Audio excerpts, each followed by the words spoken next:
నేనైతే ఇప్పుడు పోపు వేయించి పెట్టేసుకున్నానండి. అరటికాయ పులుసు కూర చేద్దాం అనుకుంటున్నాను. సో, అరటికాయ పులుసు కూర అంటే చింతపండు పిండేసి చేయాలి. చాలా చాలా టేస్టీగా ఉంటుంది. పుల్ల పుల్లగా, తీయగా కొంచెం బెల్లం కూడా వేస్తాం కాబట్టి చాలా చాలా బాగుంటుంది. సో, నేను అన్నీ డ్రై రోస్ట్ చేసి పెట్టేసుకున్నాను. ఆవాలు, మెంతులు, కొంచెం జీలకర్ర, కొన్ని మిరియాలు, ఎండుమిరపకాయలు, అలాగే కొన్ని ధనియాలు, కొన్ని నువ్వులు. సో, నేను ఇంకా మళ్ళీ మళ్ళీ చెప్పలేను. సో, ఇవన్నీ నేను ఒకసారి ఫ్రాక్చర్ చేయాలి కాబట్టి నేను ఎక్కువ కలపలేను, కొంచెమే కలపగలను. ఇవన్నీ ఇలాగ వేయించి పెట్టేసుకుంటాను. అన్నీ డ్రై రోస్టే. ఇది మనం స్టోర్ చేసి పెట్టేసుకోవచ్చు. మనం వేరే వేరే కూరల్లో కూడా వాడుకోవచ్చు. చాలా మంచి ఫ్లేవర్ వస్తూ ఉంటుంది. ఆవాలు మెంతులు మాత్రం కొంచెం ఎక్కువ వేసుకోవాలి, బికాజ్ అది ఎక్కువ ఎలివేట్ అవ్వాలి కాబట్టి. మిగతా అవన్నీ 1 స్పూన్స్ వేసుకుంటే సరిపోతుంది. నువ్వులు కానీ, ధనియాలు కానీ, మన మిరియాలు కానీ, జీలకర్ర కానీ, ఎండుమిరపకాయలు మీకు రుచికి తగినంత, మీరు కారం ఎంత తీసుకోగలరో అంత తీసుకుని ఇది నేను గ్రైండ్ చేసి పెట్టేసుకుంటాను. నెక్స్ట్ అక్కడ అరటికాయలు కూడా వేయించి పెట్టేసుకుంటాను. సో అవి మాత్రం ఇలా తరిగి పెట్టుకోవాలి. సో ఈ షేప్లో తరిగి పెట్టుకుంటే మనకి ఏమవుతుందంటే తినడానికి బాగుంటుంది, ఇంప్రెసివ్గా ఉంటుంది, పిల్లలు కూడా ఇష్టపడతారు. సో ఉల్లిపాయలు కూడా తరిగి పెట్టుకున్నాను, అలాగే పచ్చిమిరపకాయలు తరిగి పెట్టుకున్నాను. సో ఇవి వేయించి పెట్టేసుకుంటానండి. ఫస్ట్ అరటికాయలు వేయించి పెట్టేసుకుంటే మనకి ఈజీ అయిపోతుంది. సో నెక్స్ట్ ప్రొసీజర్ మీకు మళ్ళీ చూపిస్తాను. నేను అరటికాయలు వేయించి పెట్టేసుకున్నానండి. ఇప్పుడు నేను పోపు వేసేసుకున్నాను, తగినంత నూనె వేసుకున్నాను, ఆవాలు, జీలకర్ర, ఎండుమిరపకాయలు, మినపప్పు, శనగపప్పు వేసేసాను. ఇప్పుడు ఇంగువ కూడా వేస్తున్నాను. కొంచెం ఇంగువ వేస్తే మంచిగా ఫ్లేవర్ బాగుంటుంది. ఇది మనం పులుసు పెట్టి చేస్తున్నాం కదా, చాలా చాలా టేస్టీగా ఉంటుంది. ఇప్పుడు పసుపు వేసేస్తానండి, తగినంత పసుపు, అలాగే పచ్చిమిరపకాయలు. కొంచెం బాగానే పడుతుందండి, ఎందుకంటే మనం పులుసు కూర కాబట్టి మనం టమాటోలు కూడా వేస్తాం కాబట్టి ఆ పులుపుని బట్టి మనం కారం వేసుకోవాలి. సో పచ్చిమిరపకాయలు వేసేసాను. పచ్చిమిరపకాయలు వేగాలండి. వేగాక మీకు మళ్ళీ చూపిస్తాను. పచ్చిమిరపకాయలు వేగిపోయండి. ఇప్పుడు నేను ఉల్లిపాయలు వేసేస్తాను. నేను ఒక 3 ఉల్లిపాయలు పెద్ద పెద్దవి తరిగి పెట్టేసుకున్నాను. ఉల్లిపాయలు ఎక్కువ పడతాయండి ఈ కూరకి మాత్రం. చాలా చాలా టేస్టీగా ఉంటుంది.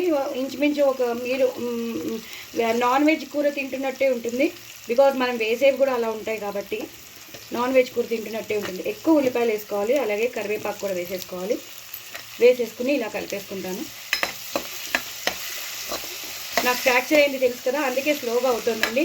వేయించడం ఇవన్నీ వేయడం చాలా కష్టం కదా నాకు.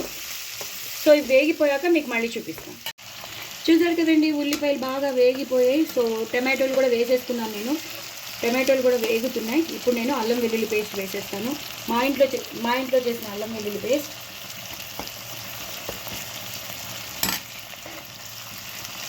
ఇలా వేయించేసుకుంటానండి. పచ్చివాసన పోయే వరకు వేయించేసుకోవాలి. ఆ టమాటోల్లోనూ ఆ ఉల్లిపాయల్లోనూ ఈ అల్లం వెల్లుల్లి పేస్ట్ అనేది వేగితే మంచి వాసన వస్తుంది, కూరకు కూడా మంచి ఫ్లేవర్ వచ్చేస్తుంది. కాబట్టి ఒక్కసారి వేగాలండి. ఇవి ఒక్కసారి ఆ పచ్చివాసన పోయే వరకు వేయించుకోవాలి. నెక్స్ట్ ప్రొసీజర్ మీకు మళ్ళీ చూపిస్తాను. సో పచ్చివాసన పోయిందండి, వేగిపోయింది. ఇప్పుడు నేను ఆవాలు మెంతుల పొడి, ఇందాక నేను మీకు చూపించాను కదా, అందులోనే అన్నీ వేశాను. జీలకర్ర కానీ, మిరియాలు కానీ, నువ్వులు కానీ, ఎండుమిరపకాయలు కానీ, ఆ పౌడర్ ఎలా చేశానో మీకు చూపించాను కదా, అలా వేసేసుకోవాలి. ఎంత కావాలో అంత వేసుకోవాలండి, ఎక్కువ వేసుకోకూడదు. మనకి ఫ్లేవర్ కావాల్సినంతే వేసుకోవాలి. నాకైతే అది సరిపోతుంది అనిపిస్తుంది.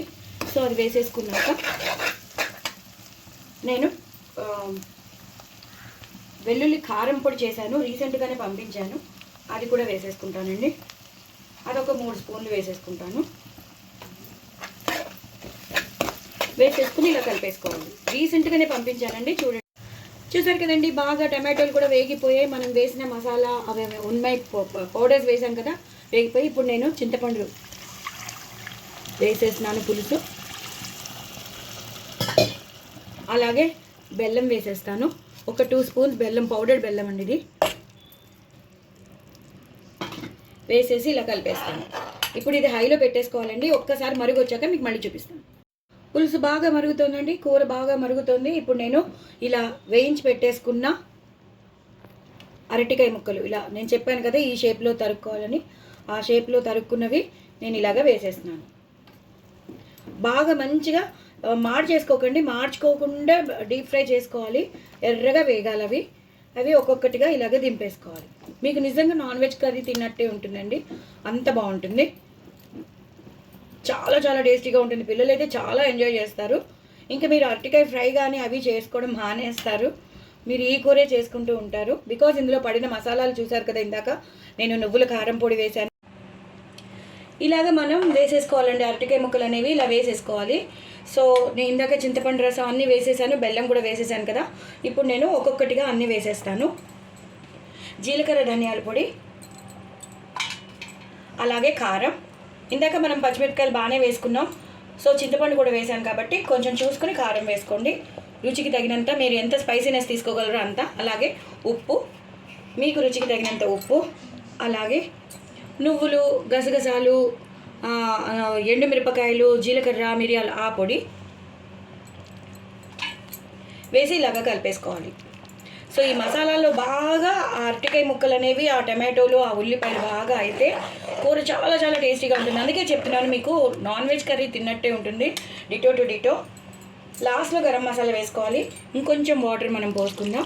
పోసేసుకుని ఇప్పుడు నేను శనగపిండి పెడతాను. ఎప్పుడైతే శనగపిండి పెడతామో అది బాగా చిక్కగా అయిపోతుంది అనమాట. సో శనగపిండిని ఎప్పుడు మనం చల్ల వాటర్లోనే డైల్యూట్ చేసి పెట్టుకోవాలి. నా గొంతు మారిపోయింది, ఏమనుకోవద్దు, నాకు దగ్గు, జలుబు, జ్వరం.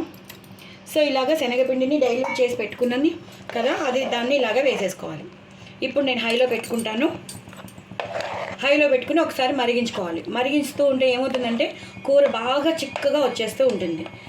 సో అది వేసేసుకుందాం. అది ఒక్కసారి మరగనివ్వాలండి. మరిగనిచ్చాక మీకు చూపిస్తాను. చూసారు కదండి, కూర అంతా బాగా మరిగిపోయాయి. అరటికాయ ముక్కలు చూసారు కదా ఎంత బాగుంటుందో.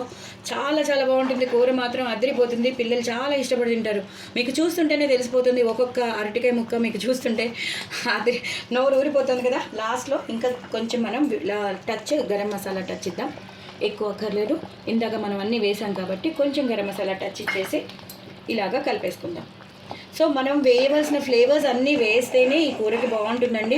ఒక్కటి కూడా మిస్ కాకండి. నేను చెప్పినవన్నీ వేసుకోండి, అప్పుడే బాగుంటుంది. కొంచెం వేస్తాను, కొంచెం బాగానే ఉంది కదా, కూర ఎక్కువే ఉంది కదా.